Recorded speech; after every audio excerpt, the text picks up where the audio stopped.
How is the MCU like Supernatural 14 years ago?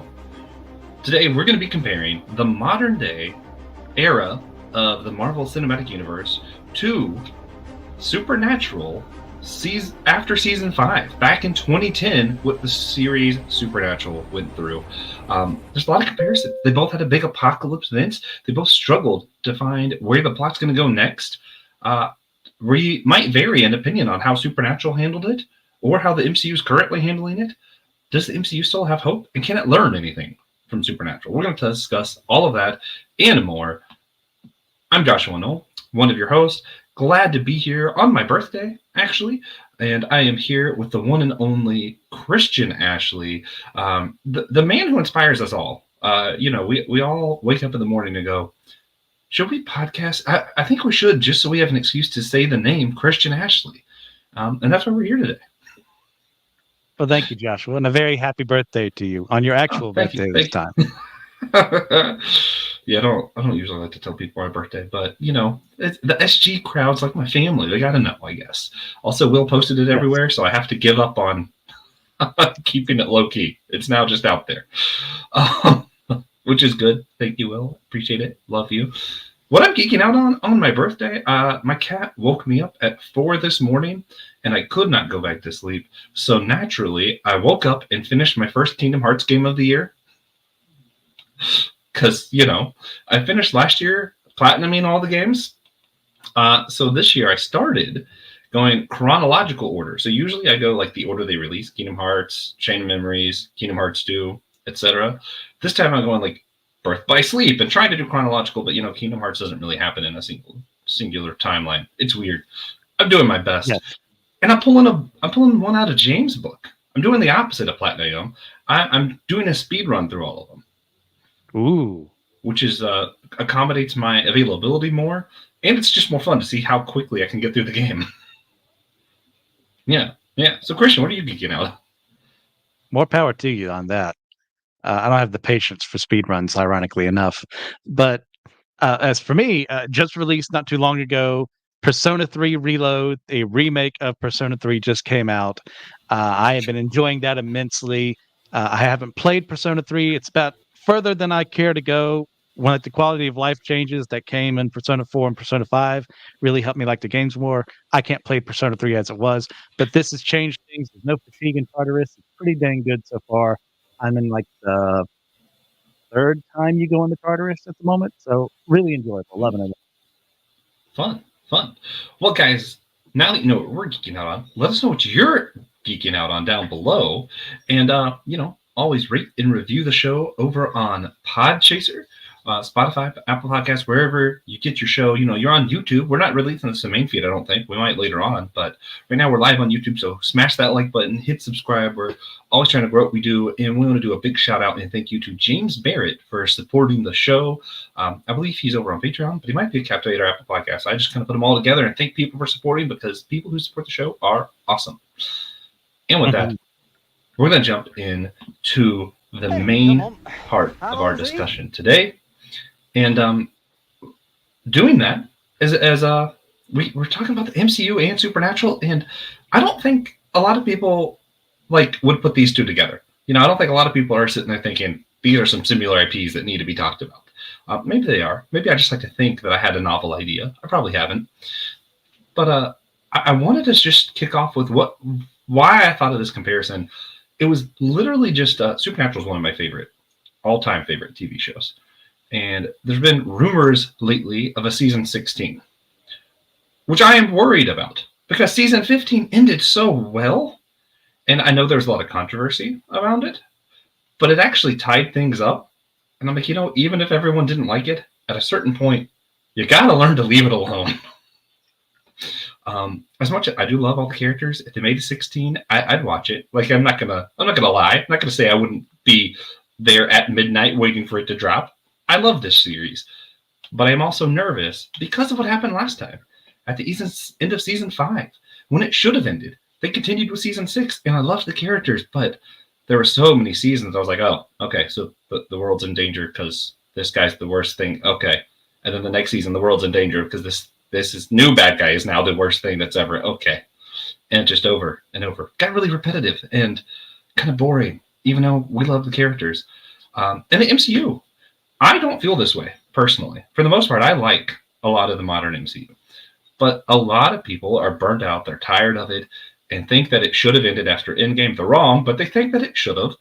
And I can see where they're feeling that angst, where it's coming from. And yeah, that feeling that I have with Supernatural is very similar to the feeling I think a lot of people have with the Marvel Cinematic Universe right now. Christian, what do you think of the comparison? Just face value. Were you like, wow, Josh is dumb. Why did he think of this? Or were you like, wait a minute. Okay, I can kind of see it. Yeah, when you first texted me about this, I was intrigued. I was like, okay, that's something I don't think I would have come up with on my own. But when you bring it to my attention, the pieces kind of connect together and go, okay, yeah, this we could talk about this for plenty of time for an episode. Oh yeah, oh yeah. And then I was like, oh, this will just be a quick like little 20-minute episode. And then I started putting the outline together, and I'm like, oh man, this might be a struggle. I hope I don't do a side tangent like I'm doing right now. Anyway, so Christian, before we get too far into this, let's just break down what our relations to these IPs are. I kind of broke down that I wasn't always a big Supernatural fan. I actually came in at season 5. So right before season 5 dropped, I was in college. We went to the same college, ironically enough. A mutual friend of ours actually showed me the show, and he actually wrote down a list of like the main episodes that progressed the story, because that was back before everything was always tied together. It was still kind of episodic at first. And I was like, okay, cool. I want to catch up. And I sat there and I watched it. And I remember the first night seeing it, I like binge watched it, and I ended on like Bloody Mary episode at 3 a.m. And that was a terrible decision. But from there, I came to love the show. It's like the first season's kind of like horror light, like monster flick, monster of the week kind of thing, maybe. And then as the season progresses, it gets a little more supernatural, as like Christian angels, demons, ghosts, and a little bit more comedic, I'd say. I feel like it got a little less serious as time went on. And then you have the apocalypse that was being built up to. So once I caught up, I was like, oh, damn, the world's about to be damned. And that's where I jumped in at. And I was like, okay. And I watched them take on Lucifer. And man, that was incredible. And then season 6 happened. And needless to say, I was disappointed. I kept watching because there's so many characters I loved. And then the same thing happened in season 7, and then season 8, and then season 9. And I think it was 10 or 11 when I started loving the show again. They introduced some new characters, started to actually get a feel for where the story's going, and I like the ending of the series. MCU, I'm literally wearing a Captain America shirt right now. I love Marvel. I've always loved Marvel. I grew up with Marvel. One of the first things I ever remember reading was a Spider-Man comics. These Spider-Man, Captain America, they're my people. Kamala Khan's one of my favorite things ever, and I actually do really like what the MCU did with her, even though it's different, and I like the comic book version better. Doesn't mean I can't appreciate what they did on the show. So that's where I'm at. Christian, what's your history with the MCU, Supernatural, all this stuff? MCU, I was there from the very beginning. Like when Iron Man came out, I wanted to see it bad. So my dad brought me there. I think my brother was with us too. Maybe my sisters. I can't remember off the top of my head. But, that big twist at the end where he actually gives out a secret identity as someone who's big into comics, like where you don't give out your secret identities. Like, oh, yeah. Like so big. They're changing everything. I want to see what comes next. Then we got the Hulk. Then we got Iron Man 2. And time went on. We eventually got Spider-Man back into the fold. Like, I love the MCU. Even though there are some duds along the way, those eventually. But Supernatural was one I also got into in college, a little before you, I think, because I started. It was that time of TiVo, and like, hey, I have all this free time. Well, why don't I use this beautiful technology that allows me to tape things when I wouldn't normally be there? And I started watching from the beginning, and fell in love with the series. Got to season 5. It's like, yes, this is the perfect ending. What do you mean more is coming? And there were times when I was faithful to the show. There were times my eyes looked elsewhere. I've seen everything since then. I have opinions. I'll put it that way. Great. just to backtrack a little bit, the MCU back when I was I'm gonna say less saved. Is that a thing? I think I grow in my salvation. So I think less saved can be a thing. I would use less than legal means to watch some stuff, right? So that's how I caught up on Supernatural. But I remember when the original Thor came out, we found a copy before it released, but it cut off right before the final fight scene. So the comic book nerd in me was like, "Oh yeah, everything matches perfectly. This is great." And then you see it in the theater, and you're like, "What do you mean he broke the rainbow bridge?" It's like, wait a minute, what?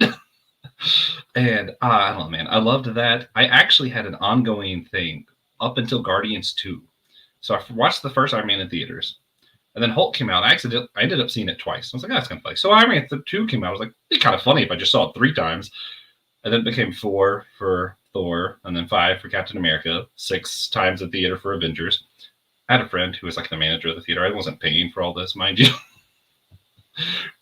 But it came all the way to Guardians 2. I watched that like 16 times in the theater, and I was like, I think this is enough. I think this tradition has to die. Because at that point, I did have to pay. That was too much. I can't say anything. I often use less than, shall we say, correct means to access things that I wouldn't normally be able to see. Yeah. So, as well aware as I am, that's probably not the right thing to do. It's also very convenient. And back in the day, when we did go to the theater a lot with my dad, it's a lot harder to do now. We had what our friend group called the Ashley Special. So we paid for one ticket and aligned the time so we could go to a different movie. So I cannot sit here from a high horse and look down upon you when I have engaged in the same. Listen, no one who's ever worked for theater is listening and surprised right now. Like, honestly. So I did want to get to, let's go ahead and get ahead a little bit. Just going to show our cards. How do you feel about each show having going past the apocalypse event? For Supernatural to say, this is the book of Revelation, the apocalypse, and then it ends differently than the Bible version, which, this is the year of religions on our show, so I think we'll probably talk more about Supernatural and Christianity and Satanism and all the other stuff later on throughout the year. But yeah, they had the apocalypse and decided to go forward after that. And then the MCU has them have Thanos snap half of everybody out of existence. Every hero ever show up to have a giant fight scene. And then Iron Man and Cap die and you still go? How do we feel about that? How do we feel about both of these? Well, Supernatural's relationship with Christianity, much like the Pirate Code, is more like guidelines than actual rules as far as their theology. Once again, I don't expect anything from Hollywood to 100% align with me, but I'd like a little more respect for the source material, and Supernatural most definitely does not have that. So when they went beyond it, like, I wasn't expecting a biblically accurate, and that's even saying that we know 100% sure how exactly things are going to happen. Yeah, we all disagree on that. In the end times. There's a reason so many people have debated for thousands of years, whether there's a rapture or not, whether, God will actually appear, Jesus will come back, all that. There's plenty to debate there, but that's more for a whole church episode. We'll get to that. Which we're going to do in a couple weeks, actually. Yes. So I'm looking forward to that. So I can give my hot takes and heretical ideas. But so I knew they're going for an apocalypse, but they're not going to get what I'm going to think is going to happen. So when the show continued, it's like, sure, I guess. And ultimately, it had its ups, it's had its downs. I would argue more downs. Now, as far as the MCU is concerned, like, I knew there was going to be more after Endgame. I knew there were more stories to tell. So I didn't care, like, that they didn't stop there. In fact, I thought they'd be doing a massive disservice to newer characters who didn't really get a chance to shine if they had stopped right there. So while it would have been a more complete story, maybe, per se, like, we're losing something by staying there. Yeah, I'm a little torn on the MCU stuff. I kind of wish we would have got more of a soft reboot.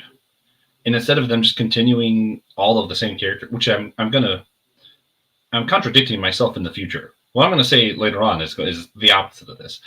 but I wish they would have started more with new, like Iron Man 1 all over again. Instead of having Spider Man and we're just going to try and piggyback off of that, what if we just started with Kamala Khan and built back from nothing? Like, that would have been kind of fun. But I still like what they did. I need more Spider Man. I need more of Cap with the Cap, Winter Soldier, and Falcon. Honestly, I love a lot of Phase 5 and Phase 6 of MCU. A lot more than I liked Phase 2 of MCU. So there is always that. I prefer Falcon and Winter Soldier over Iron Man 3 any day of the week. I prefer, honestly, I think I even prefer Love and Thunder over, what was that? That was that second Thor that came out in Phase 2? Dark World.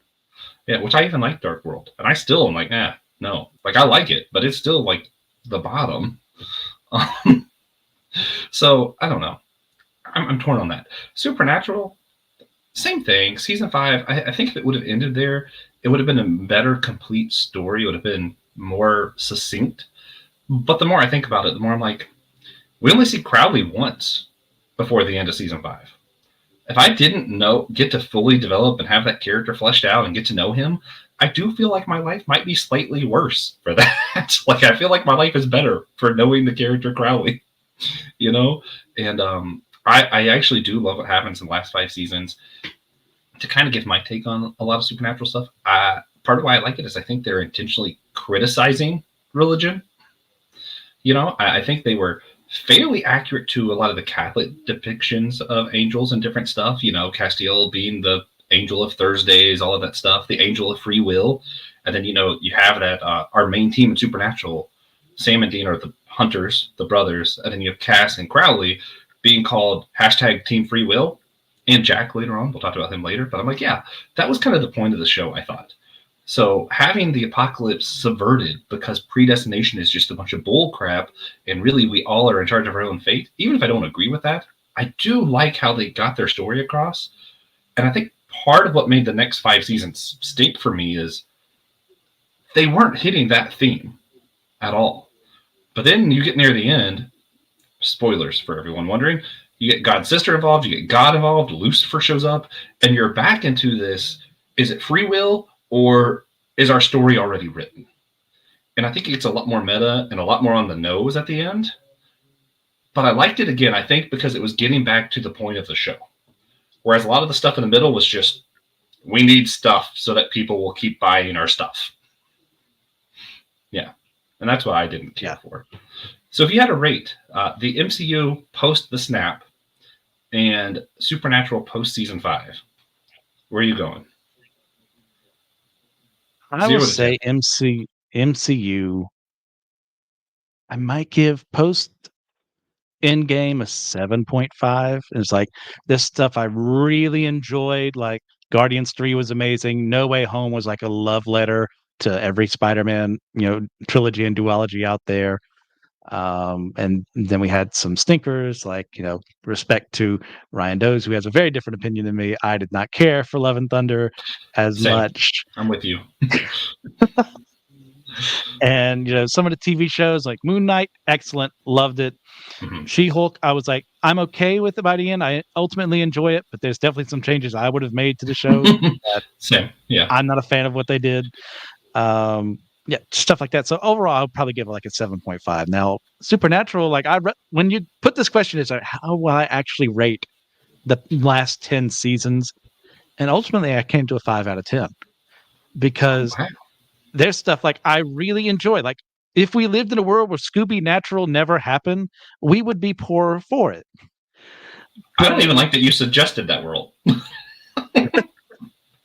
But like as far as like the actual story content, with as far as theology is concerned and all this mess, like once again, knowing where the writers' hearts are for the most part and knowing what they understand of Christianity is very apparent in their writing. I give a little grace that way, but there's a point where it stops. And that's kind of where I end. Like there's stuff I really like. When they're making fun of themselves, when you got the season 6 making fun of season 6, and the season 10 the musical or with the theatrical production episode, love that. Then I hate what they do with Chuck. I hate what they do with Amara and all that jazz. Like I hate what they do with. We are going to disagree on that. I'm looking forward to it. I knew we would as soon as you started opening your mouth. That's But we'll funny. get there when we get there. But I say just 5 out of 10. Oh man, okay. For me, Supernatural, the last 10 seasons, so after season 5, I'm probably still giving it a 9 out of 10. I still think it's one of the best shows out there. I'm showing a lot of grace for those middle seasons that I don't care for. But once I think God's Sister comes on board and you start having the story come back together, a lot of those things get forgiven for me because of how good the story was at the end. Yeah, theological problems aside, how good the story was at the end. Of course, also it does kind of support my own arguments for like universalism, which I know Christian doesn't love. So that's probably why I'm a little biased too. But you do have that. The part of the why I can forgive the middle seasons is because of the character development.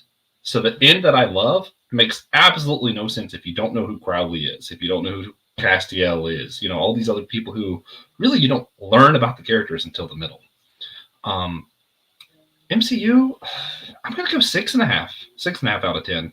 It's a lot harder because it's a lot less consistent than Supernatural, because you have stuff like you mentioned, No Way Home. Man, that's a 10 out of 10, right? like Guardians 3, 10 out of 10. But then you have Black Widow.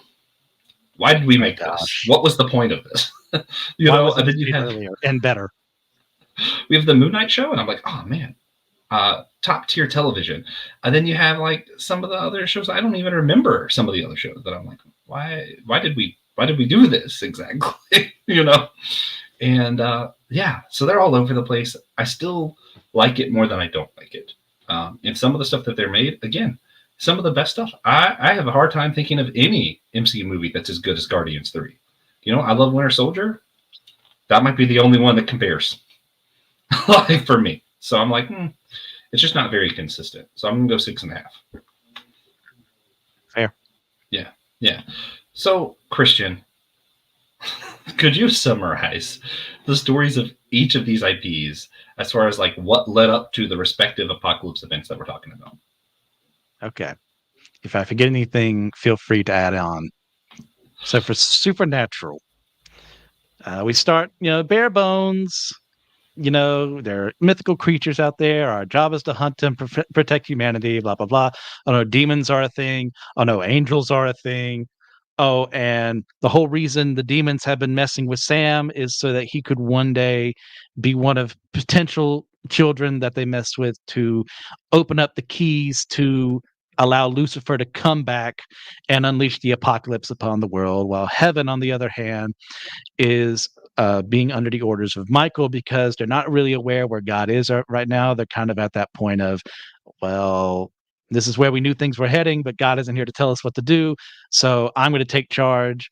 And their ultimate goal is one of them is going to possess Dean, the other is going to possess Sam. We find Sam is supposed to be Lucifer's vessel. Dean is supposed to be Michael's. Dean rejects that. But conveniently, a couple seasons earlier, they did meet their half brother their dad had on the side, named Adam, who shows up to be Michael's vessel, dies, and is never brought back until like the very end. Even though they had all this time, they at least it was foreshadowed. At least it wasn't completely out of nowhere. So it wasn't out of nowhere, but it's also kind of very convenient. Oh yeah. And this is when they meet Castiel, become friends with him, start teaching him a little more about humanity. The apocalypse comes. Sam should have died, but he's able to come back to life through supernatural shenanigans, quite literally. And while the apocalypse is averted, there's still more story to tell because the fangirls need it, and we have 10 more seasons to milk. I'm one of the fangirls, to be fair. And which, once again, there's stuff I do like in these other 10 seasons, but like majority-wise, the number goes down. Yeah. So that's go ahead. I do want to insert just a few thoughts. I also, so part of this, what's fascinating about how the show is written, they don't just pull from Christian thought. So you will see some of these angels more represented how Islam would represent those angels. And a lot of it, what's interesting is, I'm trying to say this as carefully as I can. Well, I'm already a heretic on this show, I suppose. Look to Christian for good theology. I think they show some of the best parts of Satanism. And that's what gets left out a lot. A lot of this is more the Satanist perspective of it all, of how God was keeping people from free will and Lucifer was trying to rise up and represent that idea of free will. It's very much an American kind of religion, to be fair. Yes. And I think they showed that really well, because you do have God wrote the story, apocalypse is how it's supposed to happen. What do you mean? Everyone's supposed to die? That's how it's supposed to happen. That's how it's supposed to happen, Gus. Really? Sorry. You have to make fun of the CW a little bit, even if you love it. But, you know, like that whole mindset, and you're like, yeah, you know what? Actually, yeah, a lot of the stuff does seem really messed up. And then the idea of what if there's a third way? And the parallelism of Dean and Sam to Lucifer and Michael, where you have the two brothers, one who wants to be the right hand of the father, doing exactly what he says, and the other who is, what about free will? What if everyone doesn't have to die? Who's actually willing to question orders and look past just the religion, which is, again, very much the point of Satanism. And I think it's the best points of Satanism. It's the stuff that really should challenge how we think and make us consider, even though, you know, I'm not a Satanist, I'm a Christian, I still have to take these thoughts and consider there's coming from a genuine place in people's hearts. And I think they have a point, and there's something I need to think about deeply there. Again, this isn't just a Supernatural episode, so I don't want to take all our time on this. I just wanted to insert. I love the parallelism. I just love how all of it's done. It was done, those first 5 seasons, that's cinema. You know, afterwards, it's a TV show. First 5 seasons, complete masterpiece of art. Sorry. Anyway, on to the... So MCU. Basically, as we're building up our main characters, which is how you do it, DC, by the way. So hopefully, James Gunn, you can do it a lot better. We take time learning who they are, why we should care about them. Boom. Then we have an Avengers movie where they band together. We know who they are, what they're about.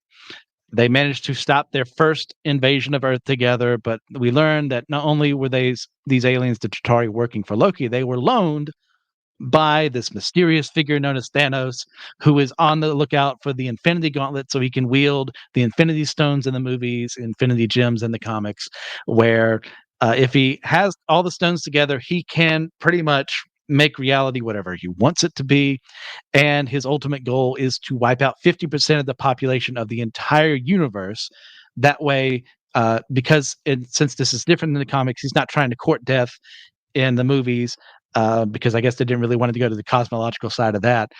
Instead, he's trying to reduce the amount of population that exists in reality so that the resources that are finite here aren't used up and people, you know, stay beneath these numbers and stuff like that. So his goal, he actually gets it done. That's one of the big twists, is that, hey, if you haven't read, you know, the Infinity Gauntlet, he succeeds in wiping out 50% of everything that exists with a single snap of his fingers, which then leads to them, those who survive, fighting against that, working against him, managing to make a gauntlet of their own, bringing back everyone who was snapped away, defeating Thanos the first time, and the Thanos of an alternate reality because shenanigans. And this leads us to the modern MCU that we have now. Yeah. Man, I think that was a pretty good summation.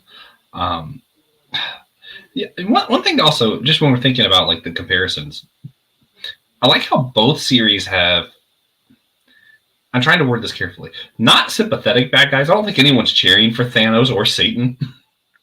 Yes. But they don't have, they're bad. See, they're evil. They're not like mustache twirling. You know, you have Supernatural, you have the angels are bad because they're just trying to do God's will, even if it means everyone dies. And Satan is bad because he's trying to kill God. You know? So you have like this kind of nuanced thing. And the reason Satan's trying to kill God is because God is predetermined things. And God kind of did Lucifer dirty in Supernatural, right? Like he's like, yeah, I don't like you as much for no reason, really. So like, and you know, God abandoned everyone. And Lucifer's feels feels betrayed. Like it's like the motives make sense. Thanos, even though he is crazy, the motive of, yeah, actually the best way for resources to flourish and for us all to be doing better is if there was just less of us using the resources. Again, he's crazy, but he's not just doing it because he's evil. He genuinely thinks it's what's best for everyone. So I think that both series did a really good job giving motives to the villains that you don't just hate them. Like, honestly, I'm really not even sure if anyone watching Supernatural wanted Lucifer to be gone forever. Like, we kind of wanted him to come back. And I think everyone in the MCU still kind of would be okay if Thanos came back. Like, they're good bad guys. Yes. Yeah. I get it. I mean, because for Supernatural, it's that more people who misunderstand what Paradise Lost is trying to say, that when Satan is better to rule in hell than to serve in heaven.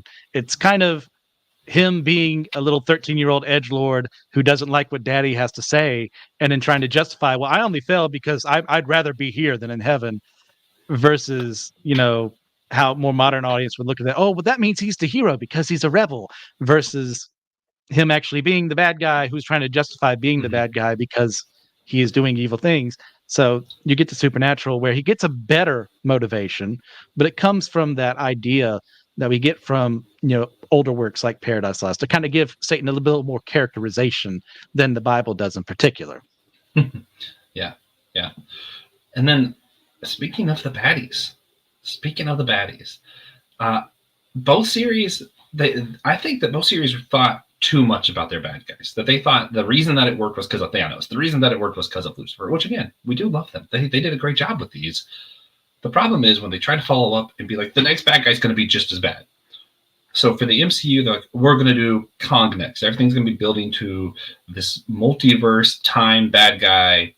I don't like Kang the Conqueror, but a lot of people love King. And yes, I pronounced it 2 different ways. Get over it, Christian. Yes. In Supernatural, you start off with Leviathans, and you see that there's all these creatures that God made before humans, and that's where Purgatory comes in, and the mother of all creatures is called Eve, and that's supposed to be the big bad guy. I think both bad guys, we still yet to confirm with the MCU, but it kind of feels like both fell flat for different reasons. How do you feel about these villains of Eve and then of Kang the Conqueror in the MCU? Starting with Eve, it's an interesting idea because, we have the question, okay, these monsters are here. Where do they come from? They have to have an origin point. So you go to something like in your more classical Greek mythology, you have Echidna. She is basically like Eve in that she is the mother of all monsters. If you see a monster in Greek mythology, chances are Echidna had some way in making her, just like Typhon being the father of all monsters, Echidna being the mother of all monsters. We have Eve here. So she's the one who created vampires and, shapeshifters and werewolves and what have you as time goes on here. And then the one she doesn't create are the Leviathans, which she kind of messes with for a bit. And these seasons here, I have very little memories of because I haven't rewatched these as much as I've rewatched the first 5. So if I miss something correctly, yeah. And as far as how she is, she's fine. I mean, there are certainly worse villains out there. Yes, that's true. I mean, you've got your Snokes who amount to nothing, and or no that who was the guy in season 6 that he was a real dick. Sorry, they had a guy named Richard who was the main Leviathan, Roman? And they kept making dick jokes because Dick's the nickname for Richard. Yeah, Richard Roman, I think was his name. Yeah, he was also okay. It's like more like here's what American consumerism is all about. You're all fat and ugly. I gotta tell you, he was just Donald Trump. like pretty much. Regardless of how you feel about the guy, that is who that villain was in the show. Yeah. I mean, the Leviathans were fine-ish as villains. Yeah. The design was cool. Cool. That's about it. And then when Borax defeated them, I was like, really? Borax of all things? Why? I'm actually okay with that because it took trial and error to figure out what got rid of them. Because, vampire, heart, stake in the heart. Or, ghost, put salt around it. Hit it with rock salt in your gun. Like, okay, I can work with that. We don't know what they're weak to. Oh, it's this household cleaner item? Oh, that's interesting because I wouldn't have seen that coming. Super random, but and I'm not suggesting anyone does this at home, but when the angels fell, I don't remember what season that is, but there's a season where all the angels fell. It's like 7, maybe. Anyway, 7, I think. And just pure fangirl fashion, I did use methanol and borax. Ironically, yeah, if you make that a mixture and maybe light it on fire, it burns that green, that supernatural green. So we made angel wings and like laid between them, and it was fantastic for photos. I need to find those. Wow. Sorry, I was a huge fan. I still am a huge fan, but now that it's over, it's harder to fangirl as much. Oh man, yeah. Okay, go ahead. And then Okay. there's Kang. Yeah. Kang is one of those villains. Like, I love him when he's used well in the comics. When time travel comes up, things get convoluted by nature because as we perceive time, it's very different than we'll get changed to the past. Is the past immutable? And like, can you only go here? Can you live within your own timeline? All that mess. Kang is one of those characters that pops up, and when written well, is pretty sinister, can cause the entire universe to just change because he changed one thing about the past and now he's in control of the earth. Like, I love that. Now, as far as he's done in the MCU, Loki, really well done. I enjoyed everything that was done with Victor Timely. Loki has been one of the biggest parts of the MCU post Endgame that has been done incredibly well, in my opinion. Ant-Man, on the other hand, so you're setting up your big villain who's going to be he's going to be your Thanos for this section. He's going to be your big bad. Who do you choose to be the first hero to beat him in any significant way? Naturally, a hero based off of a bug that's not Spider-Man because everyone likes him too much. I wouldn't even want Spider-Man to beat him off of the bat. That would be awful. Maybe like, Doctor Strange would have been okay. Yeah, there should be an Avenger level threat. I mean, if anyone should take him on his own, it would be someone like Doctor Strange in that scenario. Yeah. Since Captain America's gone, Iron Man is gone. I mean, Thor, for the most part, is not on Earth at this moment in time. Scarlet Witch is gone. Yeah, ish. So it's like somehow if Green Arrow defeated Darkseid on an off day. That sounds fantastic, though. I mean, you could make that story work, sure, but if you're setting up like from a point of view of a film, you want your villain to be taken seriously. Quantumania is not how I would have done it. I'll put it that way. I honestly think Quantumania would have been taken a lot. Like, I think the fans would have liked it better if we didn't already know Kang was the bad guy of the phase. Like, if it was just a surprise villain in the movie, I think everyone would have been like wowed by that film because it was a good film. It's just in context of knowing that it's just a small part of a bigger thing, and you're like, really? This is how we're introducing this guy? Yeah. Yikes. Yeah. Yeah, I've never liked Kang, not for any particular reason. I've just never been a fan. Obviously, the Jonathan Major legal stuff is really messing with Disney. I have no idea what they're going to do.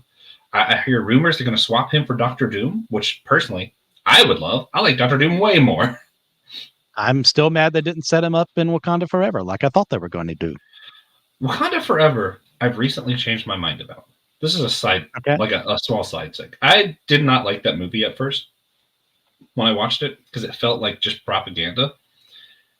Then also because I have a lot of preconceived notions about stuff because I read a lot of comics, right? I know what Namor is supposed to be like. I know that he's not just a villain. I know all this stuff. And then I watched it. It was like, well, let me pretend like I don't know anything. Like, I'm just someone who only watches the movies.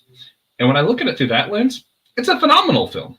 If I don't know who Namor is, wow, this is an interesting character. Like, really, truly.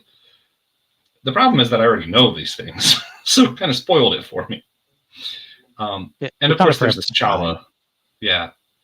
And that's an impossible situation. It's like the Carrie Fisher situation they had for episode 9. Like, I would not envy any writer who had to make the decision, this is how we're going to handle this.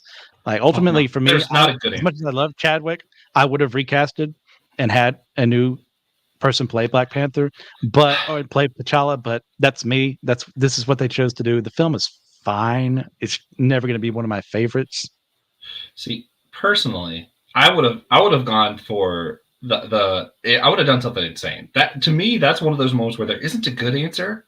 So let's just make a gamble. Let's go something crazy. Turns out this whole time, T'Challa's been dating Storm from X-Men. Just like the comics, Storm becomes Black Panther. Yes, it would be absurd, but hey, you know what? I think introducing the X-Men would have got people showing up. Yeah, that's one relationship I've never cared for. I liked it personally. Anyway, that's a comic book thing. That's not an MCU thing. Yeah, Yeah, yeah, yeah. I don't think it ever will be, given circumstances. But let's go to, how do you feel? We obviously disagree. Give me your take. Why you didn't like Supernatural post season 5? I think we agree for the first 5 seasons afterwards, and then we disagree about the ending. But let's start where we agree, and then build off that. It is the definition of a show that has outrun its welcome. That at this point in time, you had a perfect ending. You decide to keep going That's because, true. hey, you're making money. You know what? That's what you do. Studios, you're making money, you keep going. It doesn't matter about it, creative integrity or anything like that. That's what they do. So they fumbled a bit, had enough of a following to keep going, and eventually things do improve 10 to 5 through 15. Writing wise, story wise, but as far as the elements they introduce, as far as villains they introduce, it still feels hollow to me, even though there are really good episodes in there. Like, I mean, mentioned Scooby Natural earlier. Like, I would die for that episode. It is like so much fun. And I have to wait 13-ish seasons to get to that, to wade through all the film, but it's worth it. For those who don't know, Scooby Natural is exactly what it sounds like. I don't need any other explanation. It's exactly what it sounds like. Yes. That's it. But from a writing standpoint, from a character standpoint, I do agree they do grow. Sam and Dean and Castiel a little bit along the way. But it also gets to that point where, like, directionless is a good way to put it. Like, they don't know what they're doing until they do have a story. It's not a good story, in my opinion, but they have a plan, which is a lot better than I could say for other things that we've talked about on the show sometimes before. And it does lead to where they wanted it to go eventually in season 15. As far as I can tell, like, they had an idea of where they were going, which is nice and refreshing. But I just don't like where they took me. That's fair. That's fair. So for me, and there's going to be lots of spoilers here. Again, those 5 seasons were just, but there was a lot of character development I loved. I loved how Dean finally explores the trauma of, for those who don't know, Dean has been literally through hell and back. So has Sam. I think there's a lot of character development with those two that I really like. Dean and Sam being the main protagonists of the show, the two brothers. Incredible character growth. Crowley, we've only saw him once. He becomes the king of hell, and we see him go through this whole character arc. I'm going to get to why I love the end later on, but man, his character arc, incredible. Castiel, you go from an angel who's just kind of like learning free will is a good thing to, wait a minute, God's not showing back up. What do? I need to lead heaven so that it doesn't become that, which I have personally felt that. I think my thing with a lot of this is Castiel is the most relatable character to me in all of television.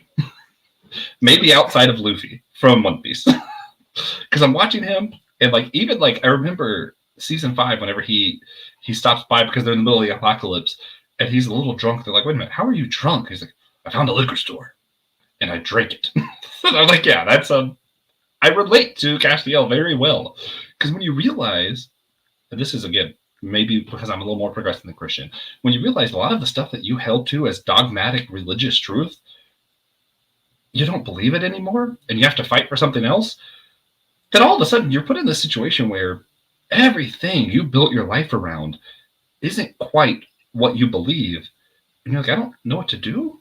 Because it seems like doing nothing is straight up evil at this point. Doing nothing means Satan wins or everyone dies, right? That's an impossible situation to be in. And then doing something means acting against every single thing you ever taught yourself and ever believed, all the way up to that point, which for Castiel is thousands of years. So seeing how he was put in that situation, all of a sudden heaven is without God, and he's going, do I lead the church? Do I leave heaven to be something better? Or do I just let it all die? Impossible situation. And then watching him get corrupted, get power hungry, fall to the point of below human, and then build back up to an angel. His storyline, incredible. The problem is each season's story was garbage. The characters themselves are having great stories. The seasons, why? Even Like the Mark of Cain season, I don't like the season. What it did for Dean's character, I love. So there was a lot of like character stuff that I liked, even though I didn't like a lot of the seasons. I think it's season 10. Lucifer's son, I don't remember if that's season 10 or 11 or when, the sun shows up. And all of a sudden, you have a Nephilim that's more powerful than angels who can actually do something, who can challenge God himself. And you get into this story of if God is creating all of this misery, a world of just pain and suffering, maybe we need a new God. I love the concept. As someone who has been challenged a lot of my own religious beliefs, even though I don't agree with where they took the show, I love just exploring the question of suffering, of why would we want a God that allows all this, all those things, and the importance of free will. I love where they took the story. My big problem with 10 through 15 would be it's telling the same story as 1 through 5, right? Like it's telling the same story, just a lot more convoluted. I happen to love it because I love the characters, but it's the same story. Like, if we're just being honest, it's telling the same thing. The reason I bring up Crowley, though, the one thing season 1 through 5 didn't have for me, that season 10 through 15 does, you have the king of hell, a demon, the demon of all demons, go through a story arc where it actually makes sense when he chooses to lay down his life to help the humans win their own free will. To me, that's one of the greatest moments in TV. That forgives a lot of sins for me. Sorry, I'm not just trying to gush over Supernatural, but I really do. I love how they eventually redeemed all those terrible years for me. So I love it. And I will probably be rewatching the whole series soon because this conversation reminded me how much I love it. The MCU, there isn't that much depth to it. There is, man, I like Kamala Khan. She's cool. And man, Falcon Winter Soldier, that was a good series. Maybe in 10 years, I'll finally get to see a follow-up to that. And I think that's the problem is the MCU is just so less consistent. With Supernatural, even in the bad years, I knew I was going to see Crowley. I was going to watch him develop. I knew I was going to see Castiel. I was going to watch him develop. I loved that. In the MCU, you're constantly being post the snap. We're constantly being introduced to new characters, and we have no idea what we're going to get. It might be a flop. It might be great. Who knows? And it might not be related to anything else at all. Look at Echo recently. It kind of is related to Daredevil. That's it. Yeah. I'm not really getting the story progressed. I'm not really seeing how Sam Wilson's progressing as a character. I think if we had more stuff like that, it would do better. So that's where I'm at. I think for the MCU, one of my main issues is bloat. And I'm not opposed because guess what? This is the Marvel Universe. There's going to be a lot of characters. So that means these are going to get bloated. But if you're going to get bloated well. Like one of my main issues is that maybe 8 or 9 times out of 10 for any series that came out, my issue has been we didn't spend enough time in this story to make me care or to be done well. So as much as I love Kamala, I thought the Miss Marvel series needed more time. The Clandestine were some of the most forgettable villains I have ever seen in a show. Accurate. I would have loved to have seen her more interact with her family more, with her friends more, exploring her powers a little more. And I did not particularly care for the Marvels when that came out. Like as that was showing, it's like, okay. It's like Bree's interpretation has not been my favorite. I liked her more in Avengers than I did in her original film. This second time around for her, this wasn't really a solo, but I didn't really care for her there. Goodness gracious. Or Spectrum / Captain Marvel, Photon, or whatever they called her in the movie. I can't remember. Like, I enjoyed her story. Kamala was a delight in that story. But it kind of failed overall because I didn't care about what they were doing with the villain. I didn't care about what they were doing with the story. The same thing. Echo was fine. I think I gave it a 7 out of 10 on that other episode I did for What's New. Yeah. That's mostly because we don't get enough. For She-Hulk, we didn't get enough. Convince me of her ability, like she can control it better than the Hulk because she's a woman. I could not stand that line. The Hulk, who has gone through way much more than her, Bruce Banner has been under way more stress than her with what they've set up. Like, if they had done differently and set up more for her, I could believe that a little more, but I hated how it was handled. Um, Mhm. like, give me more of these characters, which is why I'm glad that Daredevil seems to be like, what, like 18-ish episodes? Yeah. Now we're That's getting some. what it that's what it needs for me to Mhm. care about the story you're telling and the characters to come back. Hopefully that's done well. Yeah. Go ahead. Yeah. No, I agree. I think that's the problem is it keeps expanding, but we're not really building relationships with these characters. So with Supernatural, we had Castiel, we had Crowley. And even if you didn't like the show, which a lot, let's be real, most Supernatural fans weren't loving the show. We still tuned in because we wanted to see these characters. We loved the characters so much that it forgave a lot of bad story. I mean, just being honest, MCU's at a point where the stories aren't great, and then you're going to introduce a new character. I don't care about this character. Why would I bother showing up? You know, truly, like if I didn't do this podcast, I might not have even watched Echo. I'm like, there's a good chance it's a flop. I don't really care about this character. Why would I show up? Why? Because Kingpin was there. That's really the only good reason. Pretty much. Yeah. I mean, and that's happening time and time again. Like, it'd be different if, you know, think back MCU Phase 1. Iron Man 1 and Iron Man 2 were both in Phase 1. Because we're having to build relationship with these characters. We're building relationship with fictional characters. I know that's weird, but like that's how story works. And if I don't have a relationship, I don't care about the story. And that's where I personally think the MCU can learn a lot from Supernatural. Because even through the flops, I think we'd forgive it if it was characters that we genuinely were invested and cared for. I think that's why Ryan Doe still loves Love and Thunder, because they're invested in Thor, right? Like that's a good reason to watch it, even though I don't like the story that much. Not trying to speak for him, I'm just saying. But for me, if Sam Wilson was in more of these other shows, I'd love it. Like I might not care about the show, but I'd watch it for Sam Wilson. But I think the problem is that, and then the other side of this issue is a lot of their plans in Disney have just been falling to misfortune, more or less. I think they were planning on building the MCU around the Black Panther, T'Challa. Obviously, they can't do that, which, rest in peace. I love Chadwick Boseman so much. Like, literally, I saw him in the movie 42, looked at my brother, and I tell this story a lot. I told my brother, that guy's going to be Black Panther one day. And my brother looked me in the eyes and said, they'll never make a Black Panther movie. Josh, you're crazy. I called it. I loved him. I thought it was perfect casting. I think that Tom Holland, I think they were planning to build a lot around Spider-Man, and he's had a lot of issues, so he hasn't been in the movie. They're planned a lot to build around the villain with Jonathan Major, and that legal issues came up. I think a lot of characters they wanted to build around are coming up against issue against issue against issue, and I think they're grasping at straws trying to figure out what to do since the characters they wanted to build around aren't working out. What do you think? And once again, it's unfortunate. Like, there is no easy answer to this. As much as I don't want the answer I have, if you're going to do this, recast. And I don't think that would be disrespectful to Chadwick. I don't think it would show that they never cared about him. To me, that would show is like, hey, that character meant that much. He is still part of this universe. He is that important.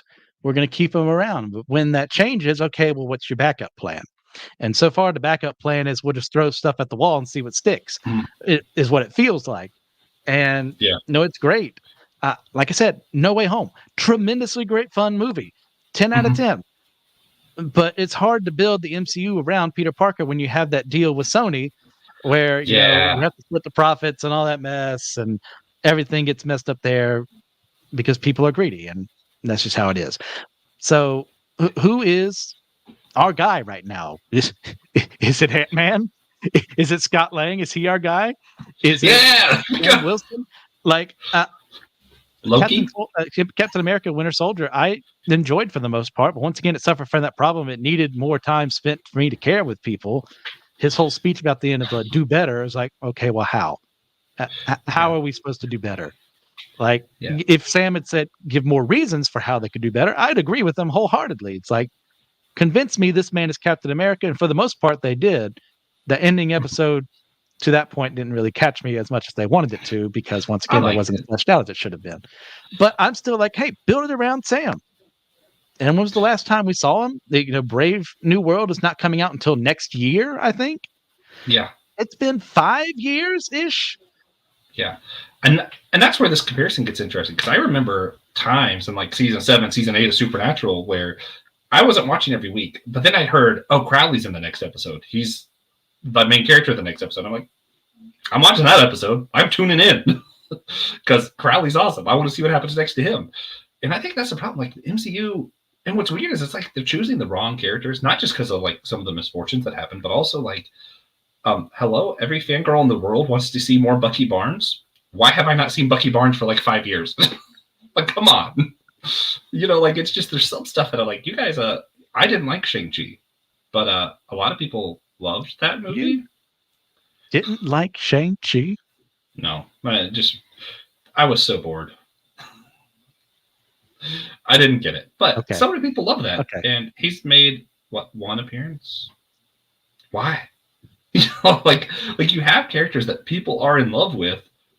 Showcase them, bring them out. Stop expanding. Focus on the reason why people are showing up in the first place. That, I know that. And another thing that wasn't their fault was COVID.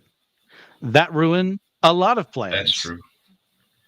And so things had to get rewritten. Things had to be replanned around a disease that a lot of people weren't taking as seriously as they should have. Mm-hmm. And we ended up in a state that we're in, where it's still around. It's just not as prevalent in people's minds because media isn't covering it as much. So it's not their fault a global pandemic happened. True. But hey, you've got to be flexible. You got to figure out how to get stuff done. And if this is the multi-billion-dollar company's best way of getting stuff done, what hope does anyone else have? Oh man, yeah, not great. To transition back a little bit, I think to me, like I mentioned, part of why 10 through 15 works is because of this guy on the screen. No, that's not James from Systematic Ecology.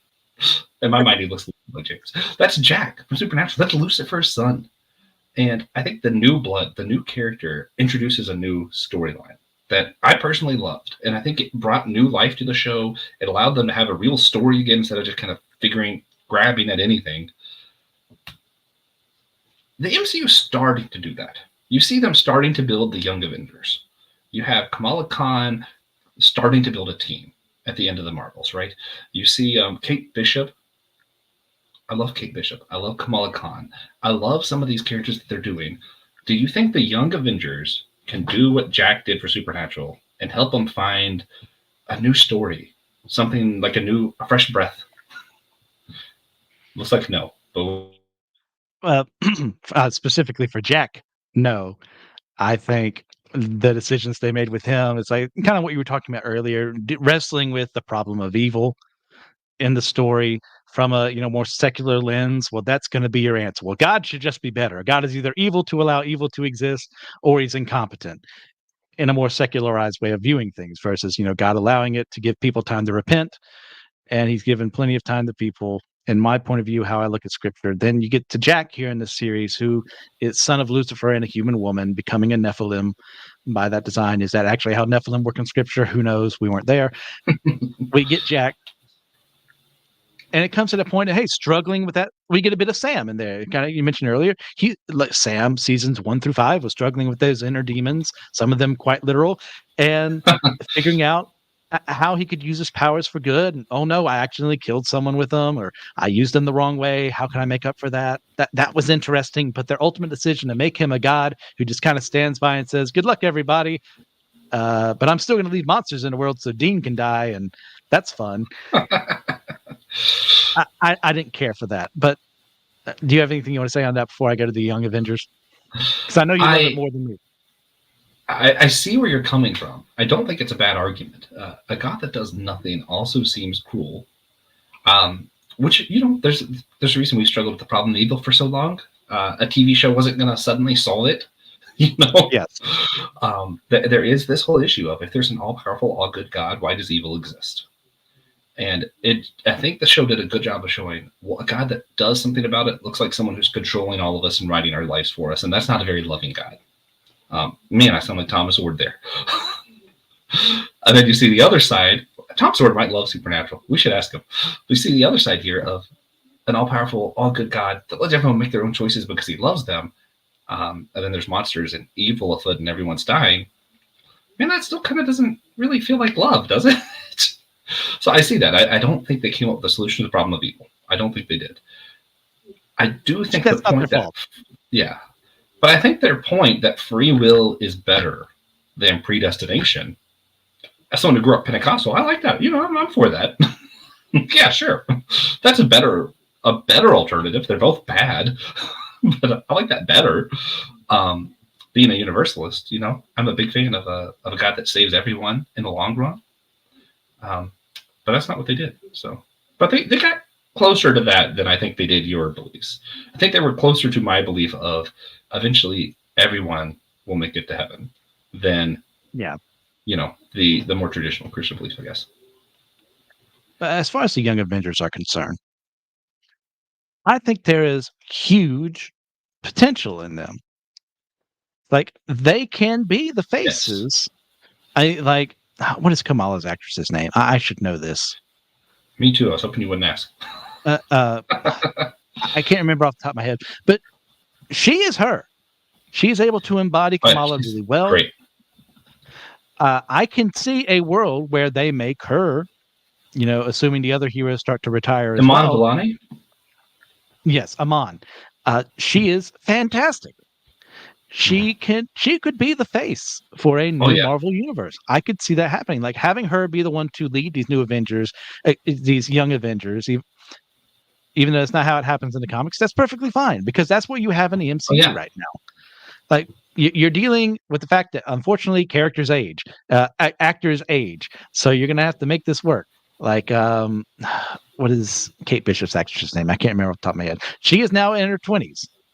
Versus Kate Bishop, who's supposed to be in her teens. Like that's not the actress's fault that she is a human being who has to age. Yeah.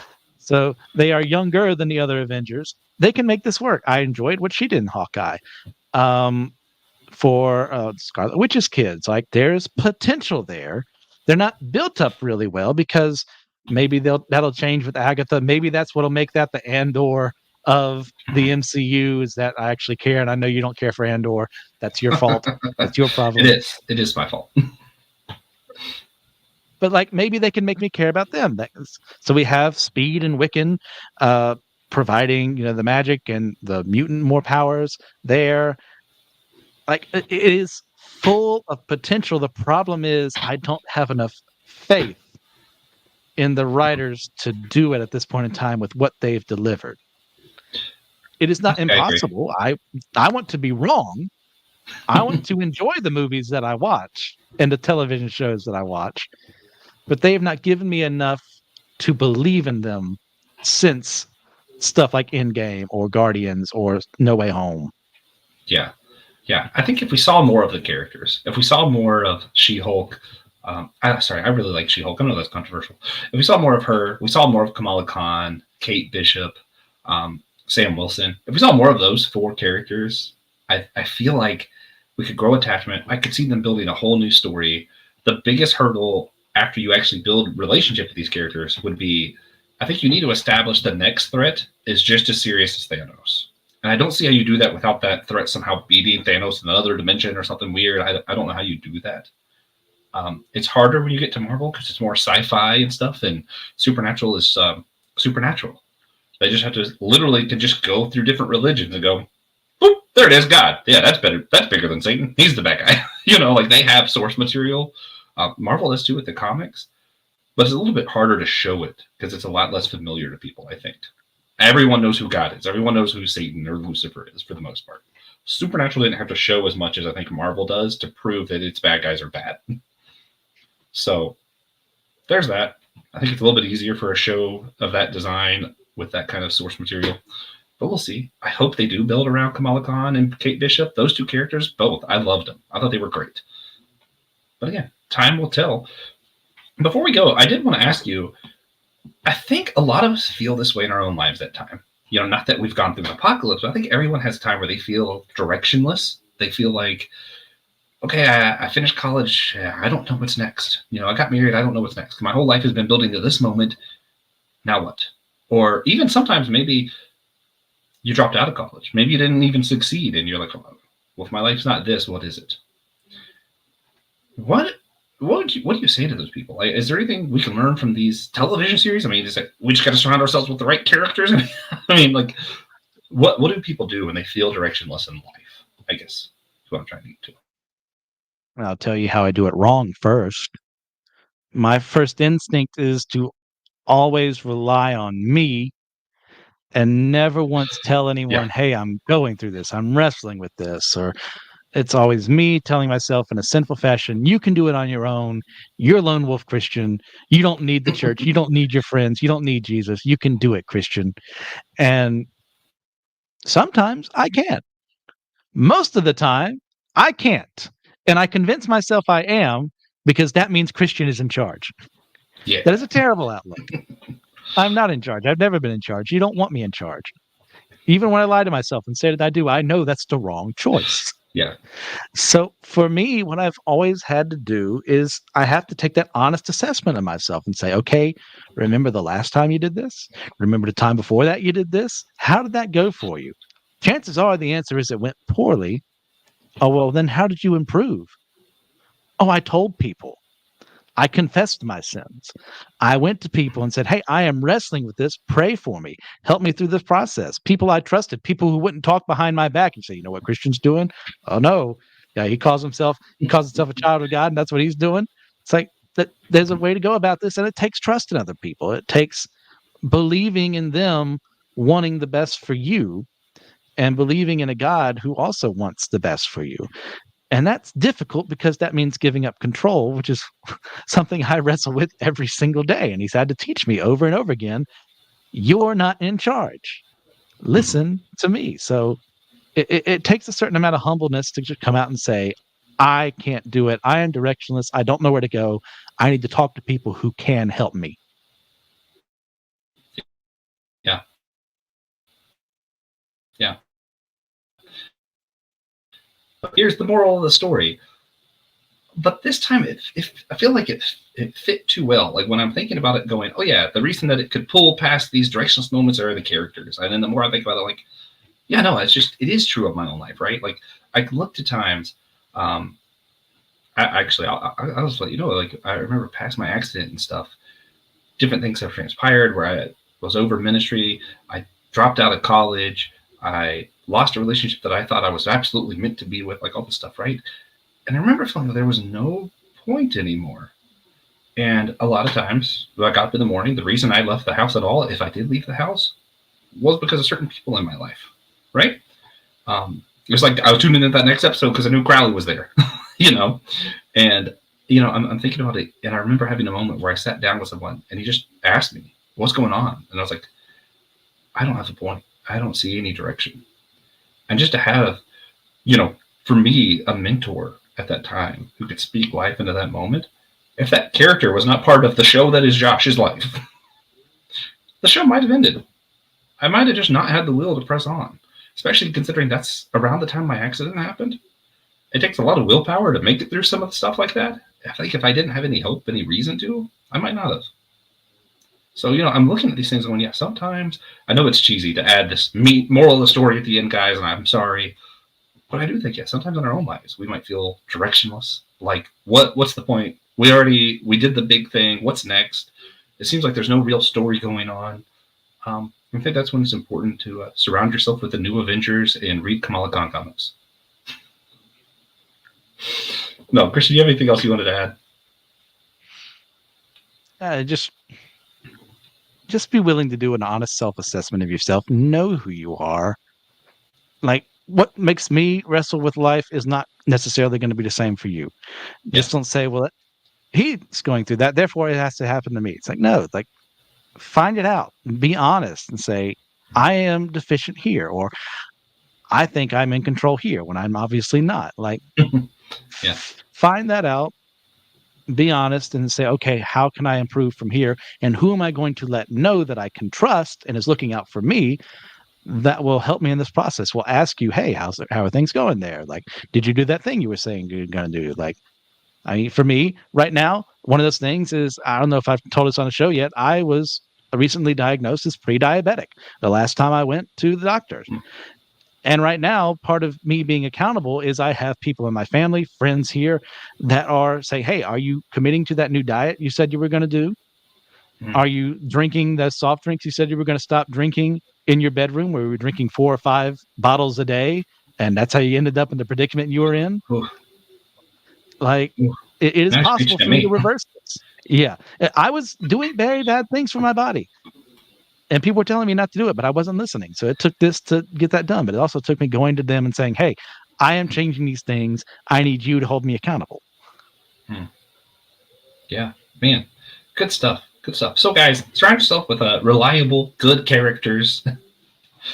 Press on, no matter what it is. Everybody's going through something all the time. Like, it's not, you know, our stuff isn't any bigger or less big than yours. Everyone has stuff that they need to go through, challenges that we got to make through with the help of our communities and obviously God's answer here. Jesus is the answer to everything, right? But we don't want to just say Jesus. That feels like a cop out. But also Jesus. And with that, we're going to go ahead and move on.